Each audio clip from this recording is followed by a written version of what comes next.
Sir కూడా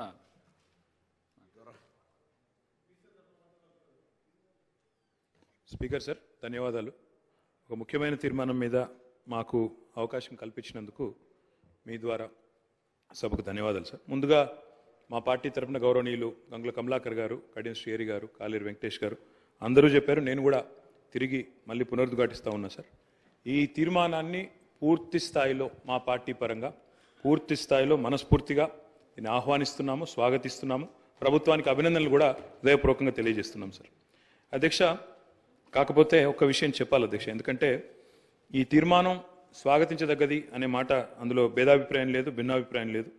మా నాయకులు, ప్రతిపక్ష నాయకులు, గౌరవ పెద్దలు, తెలంగాణ తొలి ముఖ్యమంత్రి కేసీఆర్ గారు ఈరోజు కాదు అధ్యక్ష, 2004 డిసెంబర్ 17 నాడు ఆనాడు UPA 1 గవర్నమెంట్లో కేంద్ర మంత్రిగా ఆనాడు వారు ఇక్కడ మన రాష్ట్రంలో ఆనాడు ఉమ్మడి ఆంధ్రప్రదేశ్ రాష్ట్రంలో ఉండే బలహీన వర్గాల సంక్షేమం కోసం పోరాడే ఆర్ కృష్ణయ్య గారు, వకులాభరణం కృష్ణమోహన్ రావు గారు ఇట్లాంటి పెద్దలందరినీ కూడా తీసుకొని ఆనాటి అప్పటి ప్రధానమంత్రి గౌరవనీయులు మన్మోహన్ సింగ్ గారి అపాయింట్మెంటు వారు కోరినారు సార్. ఎందుకంటే బలహీన వర్గాల సమస్యల మీద మాట్లాడాలి, సమయం ఇవ్వండి అని కోరితే ప్రధానమంత్రి గారు ఒక 5 నిమిషాలు సరిపోతుందా అని అడిగినారు. 5 నిమిషాలు కాదు సార్, ముఖ్యమైన సమస్య మీకు వివరంగా చెప్పాలి, దయచేసి ఒక 40 నిమిషాలు టైం ఇవ్వండి అంటే దాదాపు ప్రధానమంత్రి మన్మోహన్ సింగ్ గారు గంటన్నర సమయం ఇచ్చి డిసెంబర్ 17, 2004 అధ్యక్ష, నేను తేదీతో సహా చెప్తా ఉన్నా, ఆ రోజు పోయి కలిసి సవివరంగా వారికి ఎక్స్ప్లెయిన్ చేయడమే కాకుండా ఆ రోజు పెట్టిన డిమాండ్ కూడా ఒకటే సార్. మా పార్టీ తరఫున ఆనాడు కేంద్ర మంత్రిగా కేసీఆర్ గారు చెప్పిన మాట, అన్ని రాష్ట్రాల్లో బీసీ వెల్ఫేర్ మంత్రిత్వ శాఖలు ఉన్నాయి, కేంద్రంలో లేకపోవడం అనేది శోచనీయం, బాధాకరం. కాబట్టి ఓబీసీ వెల్ఫేర్ మినిస్ట్రీ ఖచ్చితంగా పెట్టండి ఆనాడు ఒక సహచర మంత్రిగా ఆ రోజు కేసీఆర్ గారు ప్రధానమంత్రి గారిని ఇక్కడ నుంచి మొత్తం సోదరులందరినీ కూడా తీసుకొని పోయి ఆ రోజు డిమాండ్ చేసిన విషయాన్ని కూడా నేను గుర్తు చేస్తా ఉన్నా అధ్యక్ష. ఆ రోజు డిమాండ్ చేయడమే కాదు, ముఖ్యమంత్రిగా ఆనాడు తెలంగాణలో 2014 తర్వాత ఒకసారి కాదు అధ్యక్ష, 2 సార్లు తీర్మానాలు కూడా చేసి పంపించినాము. ఆనాడు మళ్ళీ ప్రధానమంత్రి నరేంద్ర మోడీ గారికి కూడా విజ్ఞప్తి చేసినాం, ఓబీసీ వెల్ఫేర్ మినిస్ట్రీ పెట్టండి, పెట్టినట్టయితేనే మీరు బడ్జెట్లో కనీసం 5% పెట్టినా 2 లక్షల కోట్లు వస్తుంది భారతదేశంలోని బలహీన వర్గాలకు అని చెప్పి డిమాండ్ చేసిన పార్టీ బీఆర్ఎస్ పార్టీ అనే మాట కూడా నేను మళ్ళొకసారి గుర్తు చేస్తా ఉన్నా అధ్యక్ష.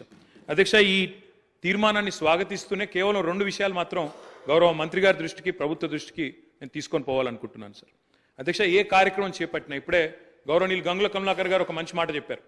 బీహార్లో ఈ ప్రయత్నం చేసినారు, అక్కడ జనరల్ అడ్మినిస్ట్రేషన్ డిపార్ట్మెంట్ ద్వారా GAD ద్వారా అక్కడ ఈ కార్యక్రమాన్ని వారు ప్రయత్నం కూడా చేసినారు. ఆనాడు JDU కాంగ్రెస్ పొత్తులో ఉండే అనుకుంటా, అక్కడ ప్రయత్నం RJD పొత్తులో ప్రయత్నం చేసినారు. కానీ దురదృష్టవశాత్తు న్యాయపరమైన చిక్కులు రావడం వల్ల మొత్తం ప్రక్రియ ఆగిపోయింది. 500 కోట్లు బడ్జెట్లో పెట్టినప్పటికీ మొత్తం కార్యక్రమానికే విఘాతం కలిగి ఈరోజు ఎటు కాకుండా త్రిశంకు స్వర్గంలో వేలాడుతూ ఉన్నది.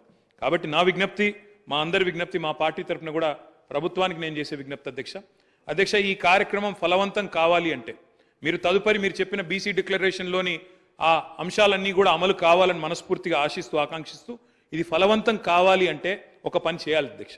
దయచేసి శాసనసభను పొడిగించండి, ఇంకా 2 రోజులు పొడిగించండి, బిల్లు ప్రవేశపెట్టండి. చట్టబద్ధత ఉంటేనే ఈ కార్యక్రమం ఫలవంతం అవుతుంది తప్ప లేకపోతే విఫలం అవుతుంది సార్. ఇంకొక మాట కూడా సార్, ఇప్పుడు జస్టిస్ రాజేందర్ కుమార్ సచార్ గురించి కూడా గౌరవ ముఖ్యమంత్రి గారు చెప్పినారు అధ్యక్ష. జస్టిస్ రాజేందర్ కుమార్ సచార్ కమిటీ ఏర్పాటులో కూడా మా పాత్ర ఉంది, మా నాయకుడు కేసీఆర్ గారి పాత్ర ఉంది. ఆ రోజు UPAలో కేంద్ర కేబినెట్లో వారు ఉన్నప్పుడే ప్రతిపాదన కూడా తీసుకొచ్చాం.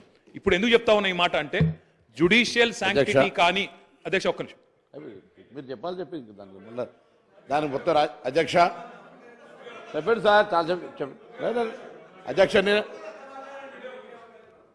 అధ్యక్ష, ఇలాంటి తీర్మానానికి ఒకవేళ నిజంగా ఆశించిన ప్రయోజనం నెరవేరాలంటే, ఎందుకంటే నేను నిజంగా పాయల్ శంకర్ గారు మాట్లాడింది విన్నాను, కాలేరు వెంకటేష్ గారు మాట్లాడింది విన్నాను, శ్రీహరి గారు మాట్లాడింది విన్నాను, శంకరన్న మాట్లాడింది విన్నాను.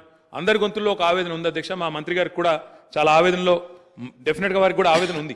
ఈ సెక్షన్కి లాభం జరగాలి, ముఖ్యంగా బలహీన వర్గాలకు లాభం జరగాలి, బీసీలకు లాభం జరగాలనే ఆకాంక్ష స్పష్టంగా పార్టీలకు అతీతంగా అందరిలో ఉంది. ఉన్నప్పుడు అది ఫలవంతం కావాలంటే జ్యుడిషియల్ శాంక్టిటీ ఉండాలి.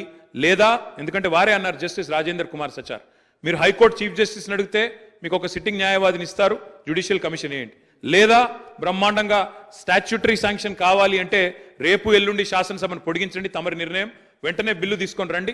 మేము సంపూర్ణంగా మా పార్టీ నుంచి మద్దతు తెలియజేస్తామని చెప్పి కూడా తెలియజేస్తూ మీకు ధన్యవాదాలు అధ్యక్ష అవకాశం ఇచ్చిన. మినిస్టర్ గారు. సార్, గౌరవ సభ్యులు గంగుల కమలాకర్ గారు, బీర్ల ఎలయ్య గారు, పాయల్ శంకర్ గారు, శంకరయ్య గారు, అక్బరుద్దీన్ గారు, వాకిటి శ్రీఆర్ గారు, కూనంనేని సాంబశివరావు గారు, ఆది శ్రీనివాస్ గారు, కాలేరు వెంకటేశ్వర గారు, అదేవిధంగా కేటీ రామారావు గారు మాట్లాడిన దానికి సంబంధించి ప్రప్రథమంగా ముందు ఈరోజు నిజంగా ఈ శాసనసభ తెలంగాణ రాష్ట్ర ఏర్పాటుకు సంబంధించి జరిగిన తర్వాత ఒక పెద్ద నిర్ణయం తీసుకొని ఈ రాష్ట్రంలో మేము ఎవరికి వ్యతిరేకంగా ఇది నిర్ణయం తీసుకునేది కాదు అధ్యక్ష.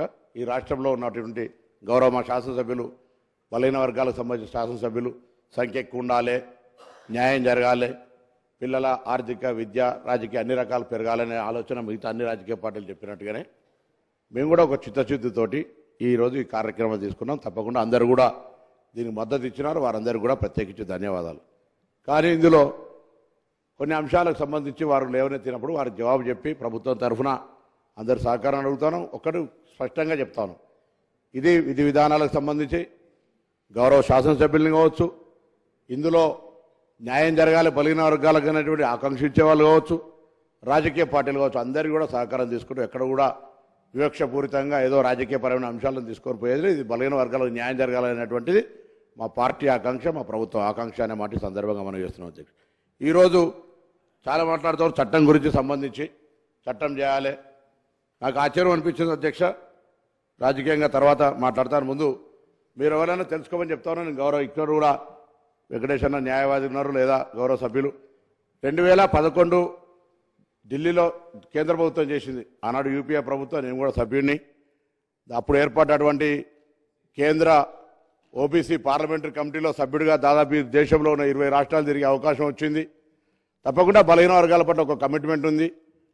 డిగ్రీ చదువుకునే విద్యార్థి రాజకీయాల్లో ఆనాడు మురళీధర్ కమిషన్ లోపల మరి కార్యక్రమం తీసుకున్నప్పుడు మరి తెలుసు పరిస్థితి. మండలం పేరు మీద కమ్మటలను తీసుకొచ్చినటువంటి పరిస్థితుల్లో కూడా మండల్ గెలవాలని కోరాడుకున్నటువంటి వల్ల ఆనాడు నుంచి వచ్చిన బిడ్డగా నేను అందరూ కోరుతాను, గౌరవ సభ్యులు కూడా సభను కూడా 2011లో కూడా ఎటువంటి చట్టం చేయకుండానే క్యాష్ సెన్స్ జరిగిందవా, ఇది ఒక ప్రభుత్వ నిర్ణయం. ఈరోజు కూడా మీరు ఎవరు కూడా అనుమానపడాల్సిన అవసరం లేదు. చట్టానికి సంబంధించి కావచ్చు, చిత్తశుద్ధి ముఖ్యం. 2014లో అధికారంలోకి వచ్చిన తర్వాత సరే ఎవరు మంత్రులు ఉన్నారు, బీసీ వెల్ఫేర్ మంత్రులు ఎవరు ఏంది అనేది కాకుండా ఈ రాష్ట్రంలో 130 కులాలుండి 29% విద్యా ఉద్యోగ రంగాల్లో ఉన్న తర్వాత కూడా స్థానిక ఎన్నికల లోపల బీసీ రిజర్వేషన్ శాతం జరుగుతోంది అధ్యక్ష. కానీ చిత్తశుద్ధిగా మరి మిగతా అన్ని వీటికి సంబంధించి చేయాలనే ఆలోచన ఎప్పుడు రాలే. గౌరవ మాజీ మంత్రి గారు నాకు ఆశ్చర్యం అనిపిస్తూ ఉంది, కులగణనకు సంబంధించిన ప్రభుత్వం చేసింది ఆ రోజు, దాన్ని బయట పెట్టమని నన్ను అడిగుంటే ప్రభుత్వంలో ఉండి కోరితే క్యాబినెట్లోనన్నా కనీసం అడిగితే బాగుంటుండే. అది ఎప్పుడు కూడా బయటికి ఇంతకుముందు అక్బరుద్దీన్ గారు అన్నట్టుగా మేము కూడా అడుగుతాము, దాన్ని బయట పెట్టి ఈరోజు ప్రభుత్వ ఖర్చులతో జరిగింది, దాన్ని బయట పెట్టాలని కూడా ఈ సందర్భంగా కోరుతా ఉన్నాం. తప్పకుండా మేము కూడా ఆ అంశాన్ని తెలియజేస్తామని అడుగుతాం అధ్యక్ష.